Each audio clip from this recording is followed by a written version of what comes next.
Imagine uma mulher tão influente que o seu nome aparece nos evangelhos mais vezes do que a maioria dos 12 apóstolos. Uma mulher que não apenas seguia a Jesus, mas que financiava o seu ministério com os próprios recursos e foi escolhida para ser a primeira testemunha do evento que mudaria o curso da humanidade. Agora pergunte-se, por que, durante quase 1500 anos, a história insistiu em dizer que ela era apenas uma prostituta arrependida? Se você busca a verdade além dos dogmas e das tradições criadas séculos depois, este vídeo é para você. Hoje vamos mergulhar na história de Maria Madalena, mas não na versão que o senso comum conta.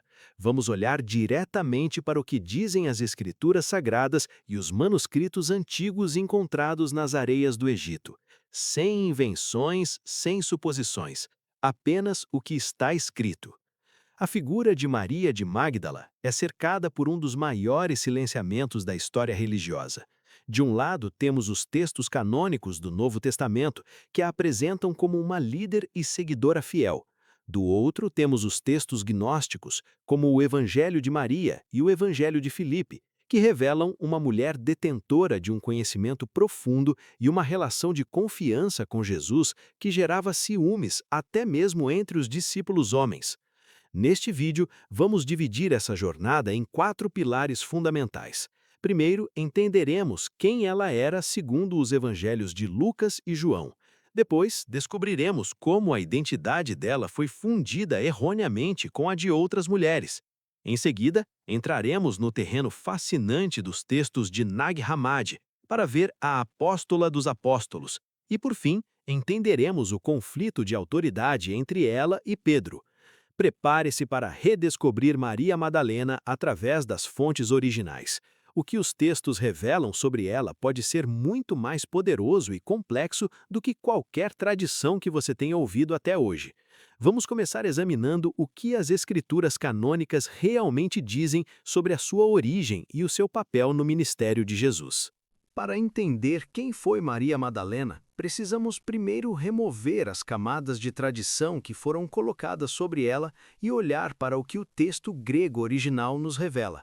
O nome Madalena não é um sobrenome de família, mas sim uma indicação de sua origem, Magdala, uma próspera cidade pesqueira e comercial na costa da Galileia. O fato de ela ser identificada por sua cidade e não pelo nome de um marido ou pai, como era o costume da época, já nos dá o primeiro indício de que Madalena era uma mulher independente. Diferente do que muitos imaginam, ela não aparece na Bíblia como uma mulher marginalizada que vivia nas ruas. Em Lucas 8, 1-3, o texto é muito específico. Ele narra que Jesus percorria cidades e aldeias pregando e que os 12 apóstolos o acompanhavam, junto com algumas mulheres. O versículo 3 menciona explicitamente Joana, mulher de Cusa, procurador de Herodes, e Susana e muitas outras que o serviam com seus bens. Maria Madalena encabeça essa lista. Isso significa que ela era uma das patronas do ministério de Jesus. Ela possuía recursos próprios e os utilizava para financiar a missão do grupo. Madalena não era uma seguidora passiva, ela era uma investidora da causa cristã primitiva. Ainda em Lucas 8:2, lemos um detalhe que foi muito mal interpretado ao longo dos séculos. Maria, chamada Madalena, da qual saíram 7 demônios. Na mentalidade do século I, doenças físicas e mentais graves eram frequentemente atribuídas a influências espirituais. O texto não diz que ela era uma pecadora ou que os demônios eram luxúria ou prostituição. Isso é uma suposição que não existe no papel. O que o texto afirma é que ela passou por um processo de cura profunda realizado por Jesus e, a partir dessa gratidão, tornou-se sua seguidora mais fiel. E essa fidelidade foi testada no momento mais crítico. Quando Jesus foi preso e levado ao Calvário, a maioria dos discípulos homens fugiu por medo de represárias, mas as mulheres permaneceram. Em Mateus 27, 55-56, as Escrituras relatam que estavam ali, olhando de longe, muitas mulheres que tinham seguido Jesus desde a Galileia para o servir, entre as quais estavam Maria Madalena. Ela estava lá no momento da crucificação, conforme confirmado também em João 19, 25. Ela não recuou. Ela presenciou a agonia e a morte de seu mestre enquanto o círculo íntimo de Pedro e dos outros se dispersava. Mas a maior prova de sua importância nas Escrituras está no relato da ressurreição. Em todos os 4 evangelhos, Mateus 28, Marcos 16, Lucas 24 e João 20, Maria Madalena é a primeira ou uma das primeiras a chegar ao túmulo. Em João 20, 11 a 18, temos um dos diálogos mais emocionantes da Bíblia. Maria está chorando diante do túmulo vazio, quando o Jesus ressuscitado aparece a ela. Ele não aparece primeiro a Pedro, o líder da igreja, nem a João, o discípulo amado. Ele aparece a Maria Madalena. É nesse momento que ela recebe a designação mais importante de sua vida. Em João 20, 17, Jesus diz a ela: "Vai para meus irmãos e dize-lhes: Eu subo para meu Pai e vosso Pai, meu Deus e vosso Deus." Ao fazer isso, ele torna-a a apóstola dos apóstolos, pois ela foi enviada pelo próprio Cristo para pregar a boa nova aos próprios apóstolos. Você sabia que Maria Madalena era quem financiava as viagens de Jesus e dos apóstolos? Muita gente ainda acredita na versão de que ela era uma mulher sem recursos, mas a Bíblia prova o contrário. Se você está gostando de descobrir esses detalhes bíblicos que raramente são ensinados, já clica no botão de curtir aqui embaixo. Isso ajuda o YouTube a entender que este conteúdo é relevante para quem busca a verdade histórica. E se ainda não é inscrito, se inscreva para não perder o que ainda tem por vir. O que vemos até aqui é uma mulher de posses, curada de uma aflição grave, que demonstrou coragem superior à dos homens ao permanecer ao pé da cruz e que foi validada pelo próprio Jesus como a mensageira oficial da ressurreição. Se as escrituras canônicas são tão claras sobre o seu protagonismo e sua dignidade, surge a pergunta inevitável: como, quando e por que a imagem dela foi tão distorcida pela história? Essa distorção não foi um acidente, mas sim um processo de fusão de identidades que mudaria a face do cristianismo por milênios. E é exatamente isso que vamos explorar hoje. Agora que estabelecemos quem Maria Madalena era, segundo os fatos bíblicos, precisamos encarar uma pergunta desconfortável. Se a Bíblia não diz que ela era uma prostituta, de onde surgiu essa ideia? A resposta está em um dos maiores erros de interpretação, ou talvez uma das manobras políticas mais eficazes da história da Igreja. Para entender isso, precisamos olhar para 3 personagens distintas que aparecem nos evangelhos e que acabaram sendo fundidas em uma só. A primeira é, obviamente, Maria Madalena, de quem saíram 7 demônios, Lucas 8, 2. A segunda é Maria de Betânia, irmã de Marta e Lázaro, que aparece em João 11 e João 12, 3, ungindo os pés de Jesus com um perfume caríssimo. A terceira figura é uma mulher que sequer tem nome nas Escrituras. Ela é citada em Lucas 7, 36 a 50, apenas como uma mulher da cidade, uma pecadora, que entra na casa de um fariseu, chora aos pés de Jesus e os enxuga com seus cabelos. Por séculos, essas 3 mulheres foram tratadas como pessoas diferentes, especialmente nas igrejas do Oriente. No entanto, no ano de 591 d.C., o cenário mudou drasticamente no Ocidente. O Papa Gregório I, em sua famosa Homilia 33, declarou oficialmente que essas 3 mulheres eram, na verdade, a mesma pessoa. Ele afirmou que os 7 demônios mencionados em Madalena eram, na realidade, os 7 pecados capitais e que o perfume que ela usou para ungir Jesus era o mesmo que ela usava anteriormente para perfumar sua carne em atos proibidos.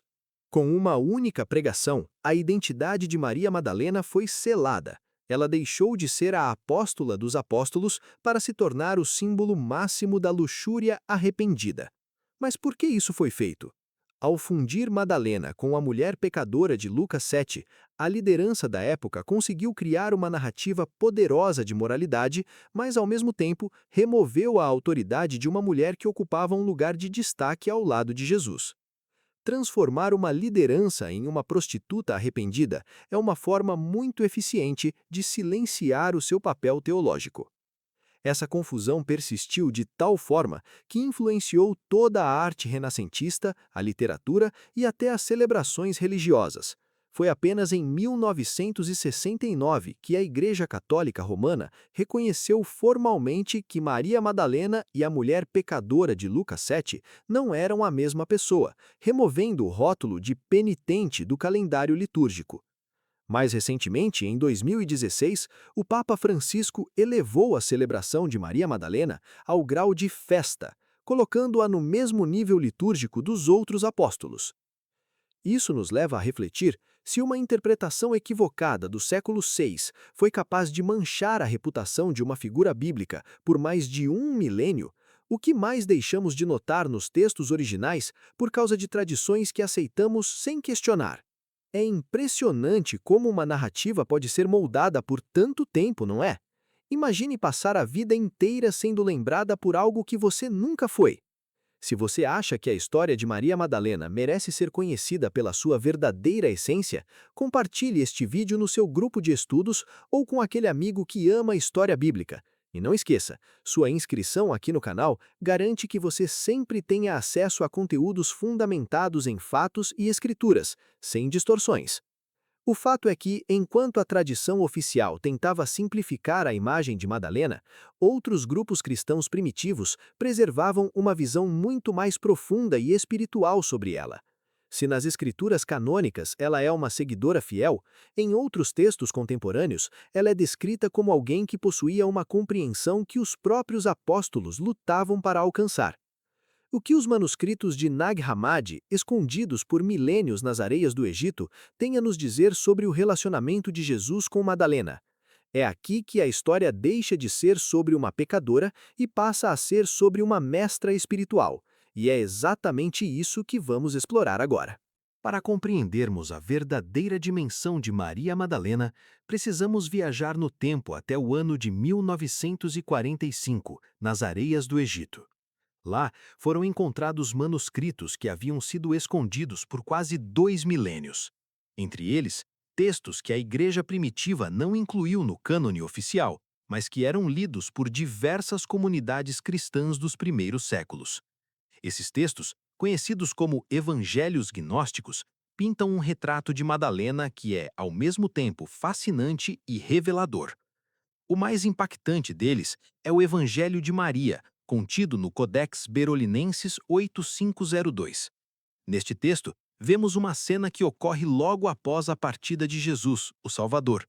Os apóstolos estão tomados pelo medo e pela dúvida, questionando como poderiam pregar aos gentios se o Mestre não estava mais fisicamente com eles. É Maria Madalena quem se levanta para encorajá-los. O texto diz: Então Maria se levantou, saudou a todos e disse aos seus irmãos: Não choreis e não estejais tristes nem duvideis, pois sua graça estará inteiramente convosco e vos protegerá.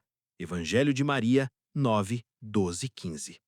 Neste momento, Pedro faz um reconhecimento surpreendente da posição dela. Ele diz a Maria: Irmã, sabemos que o Salvador te amava mais do que ao resto das mulheres.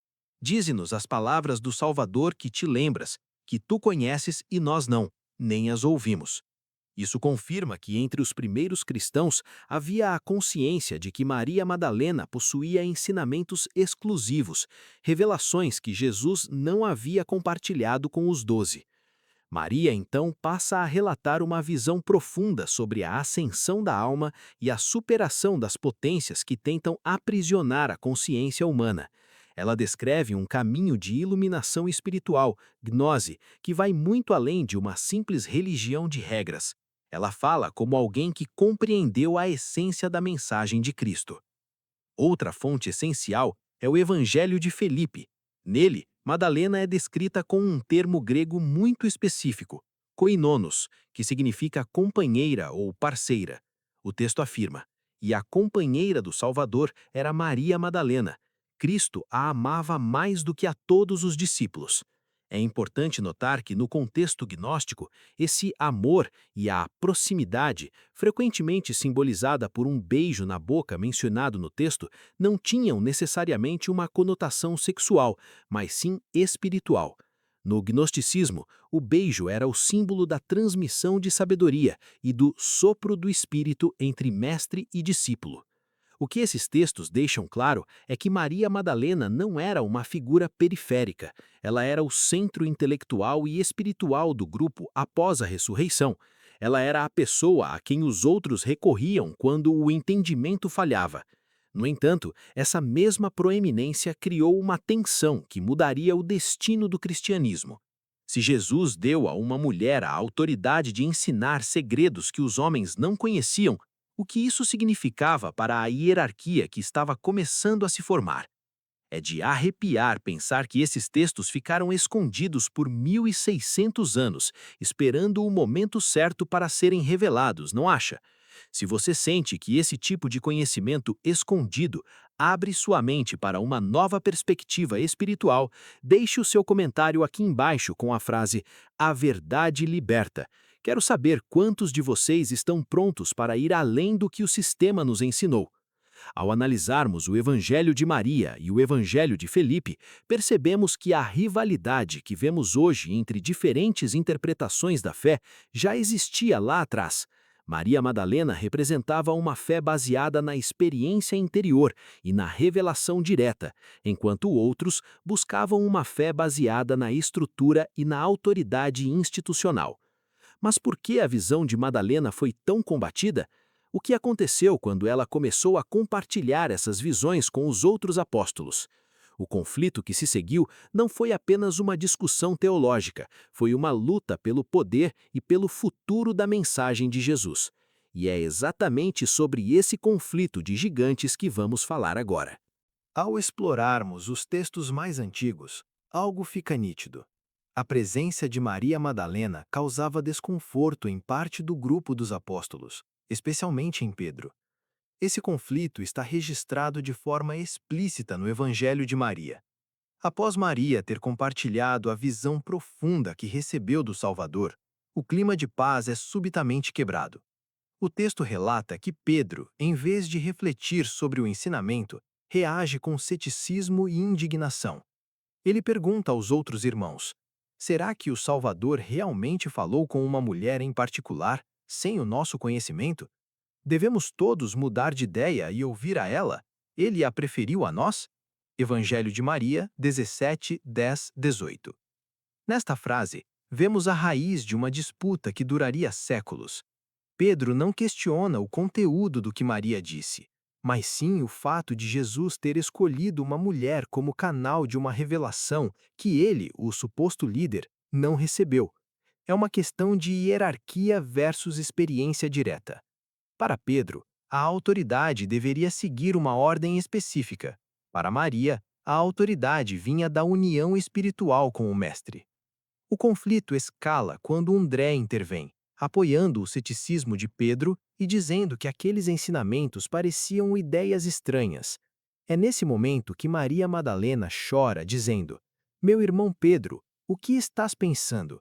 Achas que eu inventei isso no meu coração ou que estou mentindo sobre o Salvador? A resolução do conflito no texto vem através de Levi, Mateus. Ele repreende Pedro com palavras duras, que servem como um testemunho histórico da posição de Madalena. Pedro, tu sempre foste impetuoso. Agora te vejo combatendo a mulher como se fosses um adversário. Se o Salvador a fez digna, quem és tu para rejeitá-la? Certamente, o Salvador a conhece muito bem, por isso a amou mais do que a nós. Evangelho de Maria, 18, 6, 15. Esse embate também aparece em outros textos, como no Evangelho de Tomé, no polêmico Lógion 114, onde Simão Pedro diz: que Maria nos deixe, pois as mulheres não são dignas da vida. A resposta atribuída a Jesus nesse texto reforça que a alma não tem gênero e que Maria seria tornada espírito vivente tanto quanto os homens. Esses registros mostram que a igreja primitiva era um campo de batalha de ideias. De um lado, o modelo de Pedro, que buscava organizar uma instituição, com líderes, regras e uma sucessão clara. Do outro, o modelo representado por Maria Madalena e pelos gnósticos, que enfatizava o autoconhecimento, a visão mística e a ideia de que qualquer um, homem ou mulher, poderia alcançar a gnose ou o conhecimento direto de Deus. Infelizmente, com o passar dos séculos e a institucionalização do cristianismo sobre o Império Romano, a visão de Pedro prevaleceu. A estrutura hierárquica precisava de ordem, e uma figura feminina com autoridade espiritual direta era vista como um perigo para essa organização. Foi assim que, gradualmente, a apóstola dos apóstolos foi sendo empurrada para as sombras, até se tornar a personagem coadjuvante e pecadora que a tradição medieval consolidou. Um convite para você. Nós estamos chegando à reta final desta investigação e eu quero saber sua opinião sincera. Você acredita que a história teria sido diferente se a voz de Maria Madalena tivesse tido o mesmo peso que a de Pedro na formação da igreja? Escreva sim ou não nos comentários e diga o porquê. O debate respeitoso aqui é o que faz nossa comunidade crescer. E se este vídeo está abrindo seus olhos para fatos que você nunca ouviu na escola dominical ou na missa, clique no botão de inscrição. O próximo vídeo sobre a Pistis Sophia será ainda mais profundo que este. Compreender o conflito entre Maria e Pedro é entender por que metade da história cristã foi silenciada. Não se trata de diminuir a importância de Pedro, mas de restaurar o lugar de direito de Maria Madalena. Ela não foi apenas uma seguidora fiel, ela foi a guardiã de uma sabedoria que quase se perdeu no tempo. Agora que vimos sua força, sua liderança e as batalhas que ela enfrentou para ser ouvida, resta-nos recapitular o que tudo isso significa para nós hoje. Como a história de Maria de Magdala sobreviveu a milênios de distorção e o que ela nos ensina sobre a busca pela verdade. Recapitulando tudo o que vimos, as escrituras canônicas em Lucas 8 e João 20 nos apresentaram uma mulher de posses, uma líder e a primeira testemunha da ressurreição, a verdadeira apóstola dos apóstolos. Vimos como a manobra teológica do Papa Gregório I, no ano 591, fundiu identidades distintas para criar o mito da prostituta arrependida, uma imagem que a própria Igreja levou séculos para corrigir oficialmente. Através dos manuscritos de Nag Hammadi, como o Evangelho de Maria e o Evangelho de Filipe, vislumbramos uma Madalena que era detentora de mistérios profundos, uma mestre espiritual que não temia questionar e liderar, mesmo diante da resistência de figuras como Pedro. Ela não foi apenas uma personagem secundária, ela foi o pilar de uma forma de espiritualidade baseada no conhecimento direto e na iluminação interior. Restaurar a figura de Maria Madalena não é apenas um exercício de correção histórica, mas um ato de justiça com todas as vozes que foram silenciadas ao longo dos séculos. Ela nos ensina que a fé e a busca pelo conhecimento não têm gênero e que a verdade, por mais que seja enterrada nas areias do tempo, sempre encontra uma maneira de vir à luz. Se este mergulho nas fontes originais mudou a forma como você enxerga Maria Madalena, deixe o seu like agora. É a sua forma de dizer que valoriza conteúdos que buscam a verdade histórica acima dos mitos. Se você ainda não faz parte da nossa comunidade, inscreva-se no canal e ative as notificações. Aqui nós não ficamos na superfície, nós vamos fundo nas raízes da história e da espiritualidade. E se você ficou fascinado pelo papel de Maria Madalena como mestre e quer saber exatamente quais foram esses mistérios que ela ensinou e que tanto incomodaram os outros apóstolos, você não pode perder o nosso próximo vídeo. Vamos explorar a Pistis Sophia, o texto sagrado onde a própria Maria Madalena assume o protagonismo absoluto para explicar a queda e a ascensão da sabedoria divina. Clique no vídeo que está aparecendo agora na sua tela e continue essa jornada comigo. Muito obrigado por assistir até aqui. Continue questionando, continue buscando e, acima de tudo, continue descobrindo a luz por trás dos mistérios. Um grande abraço e até o próximo vídeo.